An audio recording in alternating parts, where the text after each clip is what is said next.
Vedare tinokuchingamidzai zvekare kune chimwe chirongwa pano paZim Facebook Secrets and Confessions. Tadzoka zvekare nemamwe mamessages. Regedzai tibva tapinda mumamessages edu atadzoka takakubatirai.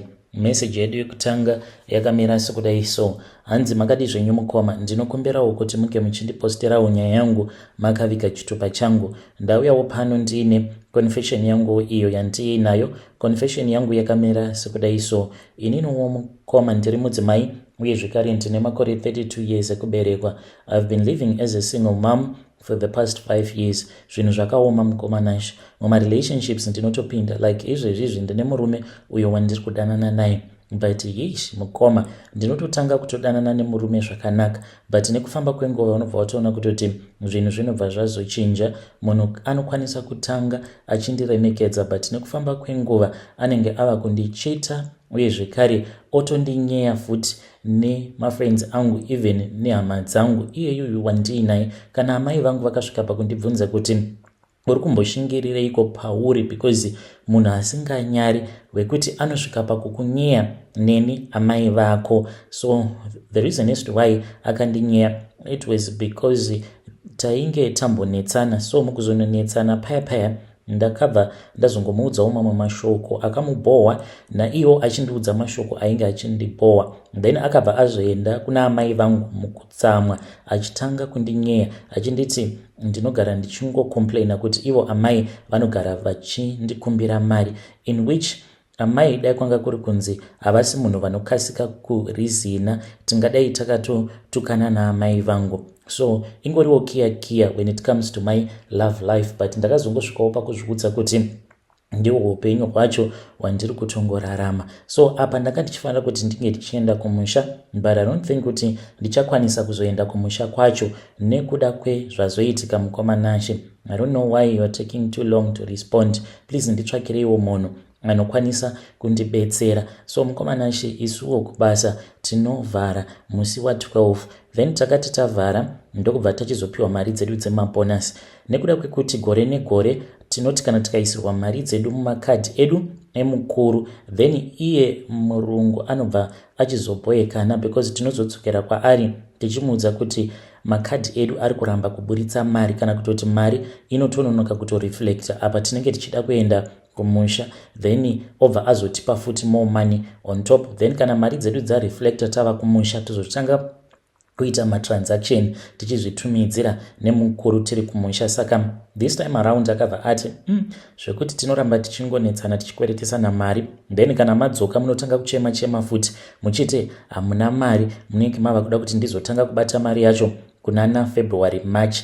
This time around tiri kukupai mari yenyu cash. Mukoma takabva tapiwa mari cash. Inini mari yandakapiwa it was 15,000, 5,000 yekutiwo takashanda nemamwe maholidays plus salary yangu yandinowana pamwedzi which is 3.6, then iyo 10 yakazvimiririra imari yebonus. So ndainge nditori nekamari kangu kainge katoripo ndichitotarisira kuti ndikufanira kuti ndinge ndichienda kumusha, but zvatokona mukoma. The first night ndakati ndaverenga mari yangu ndakabva ndazorota vamwe sekuru vangu. Sekuru ava vakasoshaika kudharadhara. Ndakavarota vachiuya kwandiri vachinditi muzukuru ndiri kukumbirawo mari, ndashoterwa nemari, kune kwandiri kuda kuenda manje mari yangu haisi kukwana. Ndikabva ndati zvino sekuru, mari yacho iri iyo yandiri kuda kuti ndinge ndichishandisa futi pakuenda kwandichazoita kumusha. Sekuru vakabva vazonditi ndichazokupa mani, ndipowo mari zvaizvezvi. Ndakabva ndazovapa mari mukoma. Sekuru ndakavapa mari yainge ichikwana iyo kuita 500 rands. Mangwana acho makuseni pandakamuka ndichinoverenga mari kudai, ndainge ndichida kuenda mutown kuti ndinge ndichinoita shopping dzangu. That was when I discovered kuti 500 rands was missing from my money. Sezvo ndainge ndiine munhu wangu, ndakafungidzira kuti sezvo iye ari munhu anonwa doro maybe ainge andibira mari, ndikanetsana naye ndichiti shama ndikuda mari yangu, ndokubva tanetsana paya akaramwa akaenda kumba kwake. So ndakaenda mutown ndikanotenga, but mukoma nashe kuti ndikuudzei kuti zvandakambonyatsokutenga nemari iyoyo yandakapinda nayo mutown, ende ndiri munhu asingafarire kufamba ndiine mari yakawanda. All of a sudden mukoma ndakatongotora 7,000 ndokubva ndatongoti ndikuda kupinda nayo mutauni ndini zvandiri kuda kuti ndige ndichizotenga. Apa ndakatozvidza kuti ndinoenda muAckermans ndobva ndanohodha tuhembe twevana, then kana ndava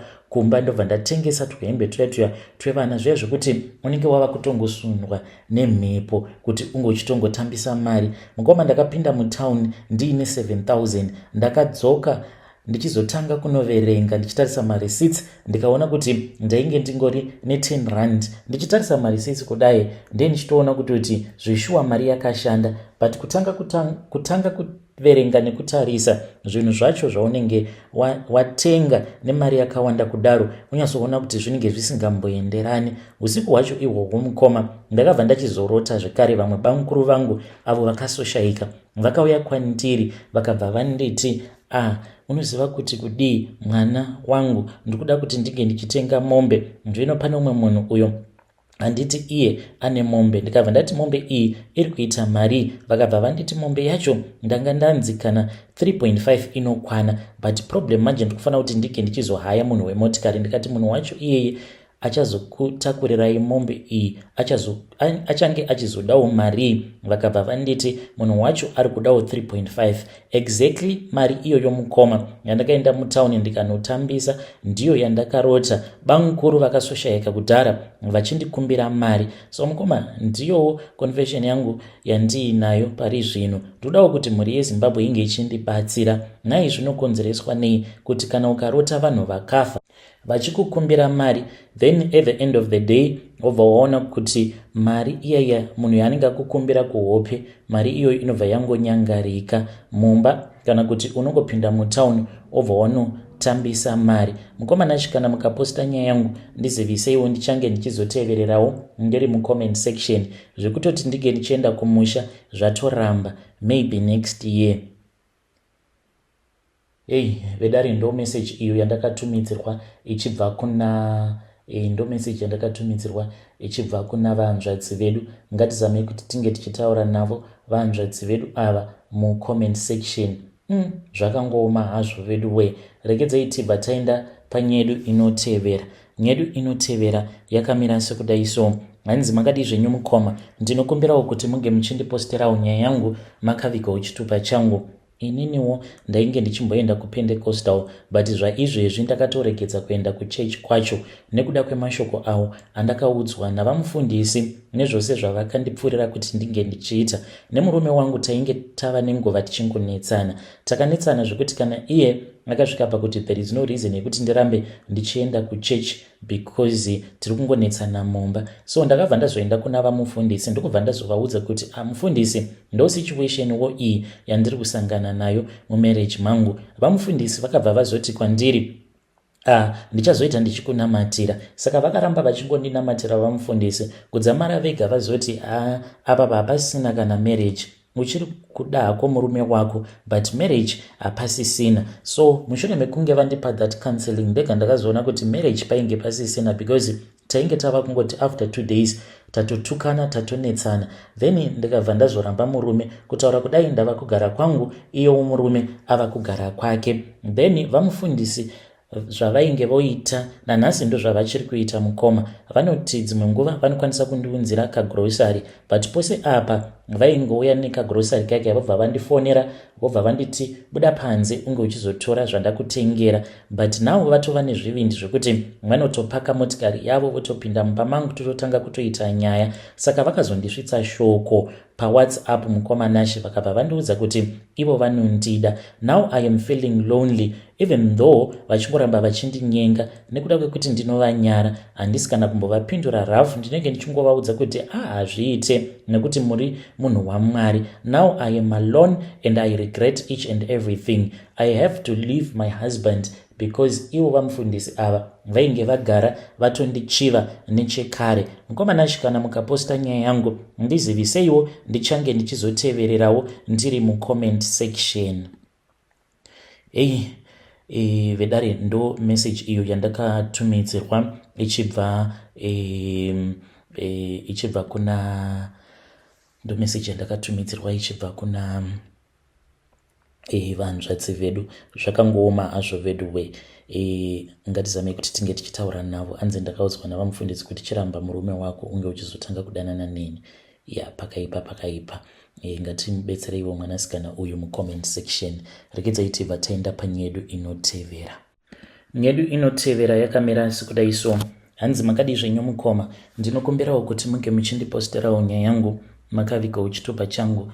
Ndauyawo pano ndiine confession yangu iyo yandiinayo. Confession yangu yakamira sekudai so. Mukoma nashi ininiwo ndakaenda kunoromba ndichidawo kuwina Betway, but izvi ndo zvava kuitikawo mulife mangu. So pandakaenda kune imwe n'anga, it was because ndainge ndiine chikwereti mukoma nashi zvekuti munhu uyu ainge ava kutoda kutonditorera motikari yangu achitondimanikidza kuti sezvo watadza kundibhadhara ndava kutoenda newe kuibuy cars obva watengesa motikari yako kuti ndinge ndichikwanisa kurikavha mari yangu. Pandakamukwereta mari mukoma, this was after amai guru, mukoma waamai vashaika amai guru, iniwo ndainge ndisingakwanisi kuenda kumusha, zvinhu zvainge zvakaoma mukoma. Then ndokubva ndazomukwereta mari, ndini ndakatotumidzira mari yakazotoshandapo parufu.